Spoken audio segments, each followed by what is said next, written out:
Outriders, Agents, Javelins, Freelancers, Guardians, welcome to Looter Universe, our new rebrand for this channel. You'll be familiar, of course, with Anthem Universe, and we spent a long time sort of working with Anthem and covering that exclusively for the last 4 years now. We've been doing this, so thank you for your patronage and thank you for being with us in that time. If you're new, please like and subscribe, because we've got new stuff, new content, and new conversations coming constantly. And of course, a big thing on our minds right now, no doubt, like for some of you, is Outriders. This demo is something else. If you see my original impressions video, I gotta say, I was lukewarm. I enjoyed a lot of things about this and I saw its promise, but there were a lot of problems that kind of kicked me from it, some frustrations that I was coming across, and they were running on me, I would say. I would argue in the last 48 hours, maybe 72 hours, I think my impressions have changed. The habit has started to develop, and we are here. The other good thing, and the other big part of this video, is a big congrats. We are now at, or have seen, 2 million players. So a big congrats to Outriders, and of course People Can Fly, the devs. 2 million players have now downloaded this demo so far. If you haven't, it's definitely worth your while. Hey, it's free. Now, they have issued a warning, which is probably in light of a lot of the grinding a lot of us have been doing over the last few days. And that warning is that you might impact your final game by front-loading too many legendaries. And you know, that's, to be fair, it's a fair point. No one's asking everyone to grind out legendaries and to try to unlock all 10 of the legendary weapons, but I think a lot of people just can't help themselves. So I don't know if the devs can do much about that, but we will definitely find there'll be some many well-geared players that'll be entering the domains of Enoch when the game launches in April. Now, the biggest news for us today is the developer update, which is just enormous. The developers have provided at People Can Fly an update which is about 13 or 14 points. I'll try and keep it brief, but man, there's a lot here. And I should add, these are updates to the demo. I don't know about you guys, I've never seen this. Final Fantasy, maybe? I can't think of a game where a dev has gone so far out of their way to update the demo to this point, to create bug fixes and address patches and issues inside the demo. I praise that. I think it's impressive. I hope that's not detracting from bug fixes and adjustments that they have to make in the final release of the game, however. I personally would rather they invest that energy in making sure this is tight for launch, as opposed to worrying about appeasing us too much in the demo. So there's a double-edged sword there. I'm a bit worried, but it's a very good sign. Needless to say, they must have been working around the clock for this, for some of the things we're about to see, and they've been tracking commentaries and feedback fairly vigorously. So we're going to take a look at those today. There's, as I said, about 13 points, so stick around if you want to see where this game is going and what the devs have been doing to make some updates. The first thing they've mentioned is the status page, and I think, by the way, Reddit seems to be their primary mode of communication. So if you are curious and you want to keep up to date, definitely check out the Outriders Reddit. And there is now a status page as well. So they said the most reliable resource for knowing about servers and maintenance, etc., will be the status page. So it sounds like those two things will become the prominent means of comms moving forward from People Can Fly.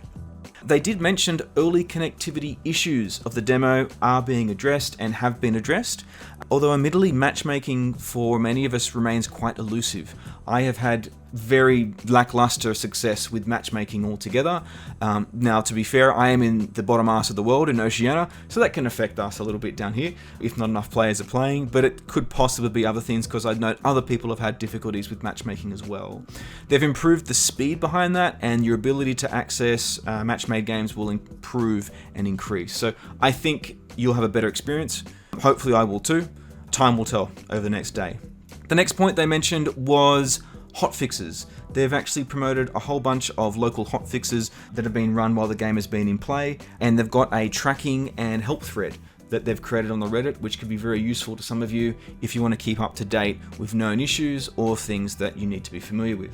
Next up was what is next. Well, this is the big stuff. This is where it gets nice and juicy. The best news is the backend update that I mentioned. It's server-side only, so it won't affect your gameplay. The game shouldn't drop out, and it will be coming, as I said, Friday at 3 p.m. GMT or 10 a.m. EST. And as I said, for Oceania, it'll be Saturday morning. In terms of global changes, they have now added a motion blur toggle, which will be very, very much appreciated. If there's one thing I like to do, it's to turn off motion blur and chromatic aberration. Those two features drive me nuts with graphics on PC, and it's good that they're adding that motion blur toggle. They've also made some minor tweaks to frame rate output for some items in the cutscenes. So if you know, some of you have reported the cutscenes drop down to 30 frames and have a very high jittery effect. Now there are other problems there though, where the actual cutscenes have a shaky cam that people have complained fairly consistently about, but this is not to fix that. They have noted, however, that they are reviewing that performance for the future and final release. For PC, if you're on PC specifically, they've fixed a crash that repeatedly occurred when opening the menu or inventory. I didn't get that, but I have a close friend of mine who experienced that almost immediately on day one, so much so that he actually quit the game because it kept crashing. So that really sucked. I have not had it once, so I don't know if it's a hardware conflict, something's not right. They will fix that with this patch for Friday. There's also a bug that deletes player gear. That's kind of bad. I have not experienced that myself. That is being added again with this patch fix. Lastly, for PC specifically, there is also a bug about the subtitle display and how they're out of sync with one of the quests. Xbox specific fixes for the demo. They have fixed some menu prompts that weren't displaying correctly on the Xbox. PlayStation, they've fixed some store links on the buy now, so you couldn't buy the game in the store. What a shame that would be. It's probably more of a dev favored fix really than a customer favored fix. And the second one is they fixed a bug that was causing audio desync. So if any of you PlayStation gamers were getting audio desync, now you know, it will be fixed Friday. Next was balancing, and this is where they started to really cause a bit of a stir, I suppose, in terms of the Reddits and so forth. But I think overall, these are negligible and I think are fine in the grand scheme of things. The balancing changes they're talking about are number one, related to the captain's abilities. They're actually nerfing 2 or 3 of the captain's abilities. There's one called the Healing Light, which actually is quite annoying, but for good reason.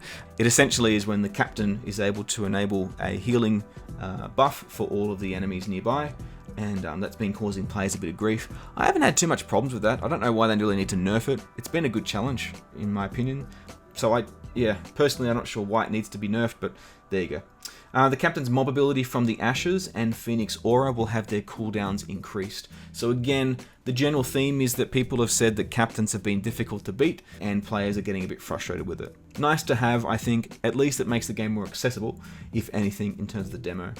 Now they've also increased the HP on Gauss, the final boss in the tower of the game. His healing ability will also be buffed. So for each run and each playthrough that you go against the boss, you will experience a tougher Gauss. The other points here are changes to loot drops. So this is the big one. So the big thing that people have been going on about with this game are, well, there's been 2 things. One is the triple chest run. There is actually 3 chests that you can run to within about 2.5 minutes at the end of the mission sets that you do for the demo. They are basically open area spaces with no enemies, and you're able to run through to those 3 chests and get some loot. Legendaries have been appearing in these, which have made them a very interesting farming technique for people. I haven't been doing this much. I find it kind of boring and lame, but I can get why you want to do it. So that's going to be removed because chests will no longer drop legendaries. So if you're used to the triple chest run, get it done because it'll be gone very, very soon. If not, by the time you're watching this video. Epic items also will no longer appear in shops. So there's also a bit of a glitch there where people have been trying to get the best epic loot that they can out of storefronts, and for the demo at least, epic loot will be removed from those storefronts in response to that.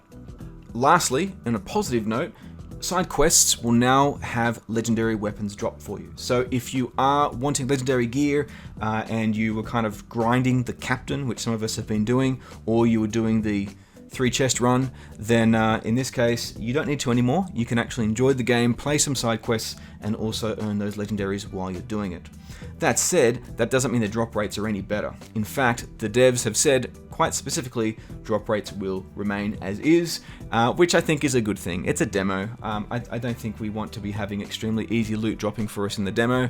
As frustrating as it is, as I've been grinding, trying to get more legendary weapons from the captain grind, I think it works. It makes sense for the demo. So don't expect it to be any easier in terms of drops.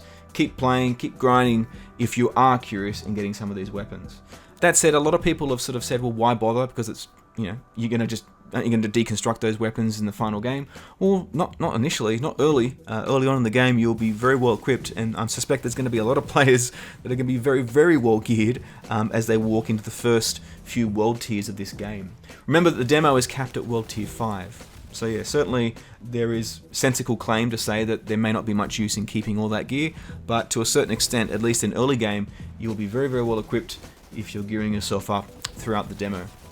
Last but not least are general fixes that they've got in review to address a lot of the complaints, including the ones that I mentioned in our impressions video.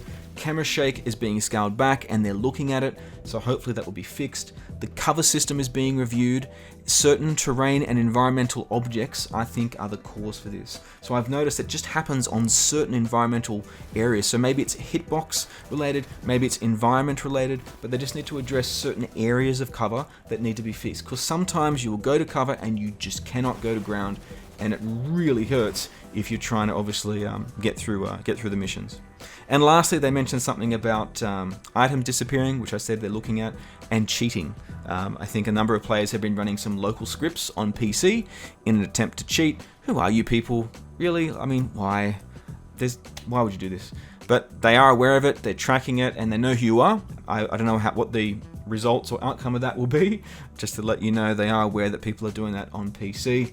At the end of the day, this game's not PvP, so I don't see what's the point. I mean, you're going to melt AI quicker with your fancy gear. I really don't see any need for it. So that's where we are with that. Anyway, look guys, that was a big update. I'm sorry, but there was so much here, and you might notice I'm pretty excited. I'm much more excited about this game over the last few days. I think it's going to do well. I am getting that addictive crack going on here, definitely. I am feeling that Diablo loot love, and I think this game can do quite well. That said, I'm not telling you all to go out and pre-order. I'm not one of those people. I don't believe in pre-orders, but I also recognize that people love this game. So it's up to you. But we're seeing some really good things from the devs, some really great work, stuff that we don't normally see in most games. I just hope that this is not a distraction for them. As I said earlier, I'd much rather them make sure these things are great for the final release. They've still got a month for release date, which is April, before the game drops fully. If they're this good right now and they're showing this much attention and this much passion for fixing these things and addressing and responding to players in a demo, I think we're in good hands. So I'm just hoping this kind of love will continue into the final release of the game.